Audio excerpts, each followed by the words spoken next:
Yeah, you saw that right. That's Taylor Swift speaking Japanese to a crowd of 55,000 people at the Tokyo Dome. The Japanese, well, it's one of the hardest languages in the world for an English speaker to learn. So how does someone in the middle of the biggest tour in history find the time to do that? And more importantly, why would she risk making a complete fool out of herself on stage with the whole world watching? I dug a little deeper to find out, and it turns out it's really rather interesting. So in this video, I'm going to reveal how she learned Japanese while traveling the world, why her language learning technique is actually rather risky, and is she actually any good at Japanese? But first, watch this clip and tell me what you think. When I'm in Japan, like, I just speak in Japanese the entire show. No, you don't. Yeah. Whoa, that is quite a claim. And when Taylor Swift walked out onto that stage at the Tokyo Dome and opened her mouth in Japanese, 55,000 people absolutely lost their minds. They screamed like she just announced a secret album. And within hours, the internet had decided Taylor Swift speaks Japanese, polyglot queen, she's fluent now. And I remember thinking, wait, is she? I'm not asking this to be picky. I'm asking that as someone who spent years learning and teaching languages. I've lived in Japan myself for 4 years. I've written a book in Japanese, and I've embarrassed myself in Japanese in more ways than I care to remember. So when I heard that Taylor Swift was out there speaking one of the hardest languages in the world while running the biggest tour in history, well, I was pretty curious, because let's be clear about what she's taking on here. Japanese is a language that's not like just picking up a little bit of Spanish on holiday. It's a full reset of how language learning works. In my language difficulty guide, it sits right here in tier 9, right alongside Mandarin and Chinese as one of the hardest languages in the world for English speakers to learn. We're talking at least 5, if not 10 years to learn Japanese properly. There's very little shared vocabulary. The word order is totally backwards. It is full-on Yoda speak, and that's before you even touch the 3 different writing systems or the pitch accents or the cultural nuances that makes you think that someone's saying something whereas they actually mean something else. Now imagine trying to get all of this right, not in a classroom, not with a friendly tutor or even a Japanese friend, but standing on stage in front of 55,000 Japanese people. One wrong sound and every single person in that room is going to hear it. And then of course it goes all around the entire world. So when Taylor Swift walks out and starts speaking Japanese like that, that's a real risk that she's taking, and that's what made me do what any obsessive language learner would do. I went on a mission to find every clip that I possibly could of Taylor Swift speaking Japanese. Tokyo Dome, interviews, Japanese TV, and I listened. Tokyo,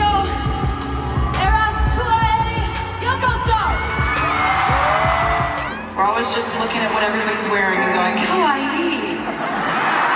Because before we decide whether this is impressive or clever or completely mad, we need to answer one thing. Honestly, what is she actually saying? And that's where this story gets really interesting. But before I show you, notice something first. Taylor is not winging it out there. She's not stepping out and just hoping that good Japanese just comes out. She knows exactly what she's going to say, when she's going to say it, and who it is for. And that's why it doesn't fall apart on stage. Most language learners don't have this kind of clarity. They learn some phrases, they study when they can, but towards what exactly? If you can't answer that, you've got no way of knowing whether any of it's really working. And honestly, this kind of uncertainty really kills progress and motivation. So I made something to fix this. It's called the Language Goal Planner. It's 2 pages. You can print it out. It takes a few minutes to set up, and it gets 3 things straight. Where are you right now in your language learning?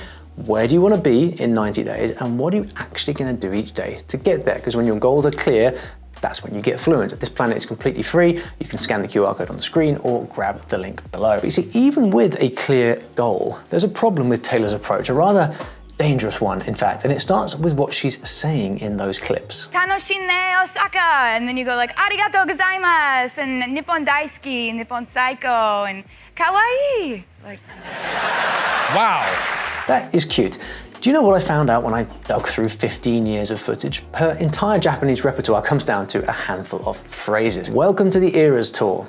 Are you having fun, Osaka? Thank you very much. I love Japan, and cute. That's it. That is the list. Now, before you get mad, these phrases are not random. They're well-known phrases, almost impossible to mess up. They're safe, rehearsable, no grammar to trip over. She's picked the linguistic equivalent of the bunny slope, and actually, she's completely upfront about how she does it. well, I mean, you just memorize some of it. You figure out what it means. Well, like, Yep, she just memorizes these phrases as pure sound. No listening, no study. She's just drilling them until they stick. Kawaii, kawaii. psycho, sugoi,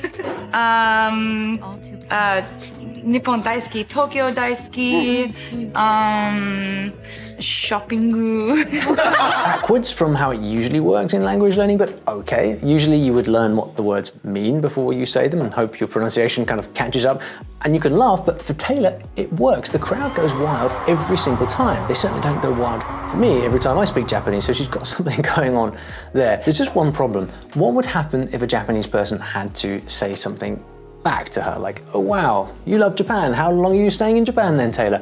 And then, of course, it is game over. Now, I'll be honest with you, the mistake Taylor's making here is the same one that almost everyone makes at the start, including me. When I first moved to Japan, I figured that immersion would do all the work for me. I'd learn a few useful phrases from friends, say them often enough, and surely eventually it would all just click. I would learn everything that was to be learned and I'd be fluent in the language. Didn't work like that. 2 years in, I still couldn't hold a very good conversation in Japanese, which is very humbling, let me tell you. Ever had a horrible moment like that? Someone replies and your brain just freezes? This is kind of a ubiquitous experience, at least it was for me learning Japanese. But it's not you being bad at languages, don't worry, that's the trap of tourist phrasebook learning. You memorize a line, you deliver it perfectly, and then pray nobody asks a follow-up question. And with Japanese in particular, this isn't even all you'd be up against, because it's not only the grammar and tricky sounds that get you, it's the social rules baked into the language. Take a simple word like give. In English, I give you something, one verb, done. In Japanese, there's a completely different verb depending on who's giving, who's getting, who outranks who, and whose side you are on. It's very, very complicated. So if you think about it, Taylor's 5 phrases avoid this entire minefield completely. Nippon daisuki. It's not even a full sentence, just Japan, love. Kawaii, one word. Zero risk, smart boy, 1 minute crowd greeting, but it's not learning Japanese, it's performing Japanese. And the moment that she's off script, surrounded by fans, reporters, anyone feeling a little bit chatty, well, that's when the dice start rolling, which leaves us with one real question. Does Taylor Swift actually speak Japanese? No. Could she survive a conversation at a cafe in Tokyo? Also, no. But is she brilliant at what she's doing? Of course she is, and here's why. She's not trying to learn Japanese, she's creating a moment, and she knows exactly what that moment needs. See, she understands what her fans want. Her fans want to feel seen. They want to feel that she sees them and has some kind of connection with them. It's interesting because you go over there and they don't speak the same language as you. So I always try to sort of like adapt myself a little bit by learning a few phrases and whatever. I mean, I love how everybody's like, arigato gozaimasu. I like kind of nodding your head to show respect. I think it's a beautiful custom. She gets it. Even the culture, she gets it. That's why she picked 5 phrases, rehearsed them properly so there's no awkward pause, no moment when the brain goes blank, no risk of the whole thing collapsing halfway through. She walks out, delivers them cleanly, and gets exactly the reaction that she's aiming for. And in Japan, where effort really matters, that small bit of language carries a lot of weight. It tells the audience, look, I didn't just breeze in here assuming that English would do, and that lands. So no, she's not fluent, but she is a very good performer, because while thousands of other learners are still waiting to feel ready before they start speaking, juggling 7 apps and 9 half-finished podcasts, Taylor's actually out there in front of 55,000 people with 5 phrases, absolutely smashing it. And that is awesome. Now, could she go further with her Japanese? Of course she could, but she's not afraid to look daft in front of other people, and we all need a bit of that with a language. Sometimes it fails miserably, but like,